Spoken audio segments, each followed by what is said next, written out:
sorriso sincero vem para iluminar.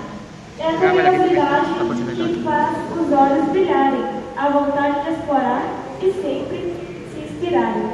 O verde é a esperança, um campo em flor, onde cada sonho brota com carinho e amor. É o crescimento e a força de ser quem você é, uma jornada única que se faz com muita fé. E o roxo é a magia de ser diferente, um mundo de possibilidades diante da gente. No aspecto autista, cada cor tem seu valor, celebrando a diversidade com muito amor.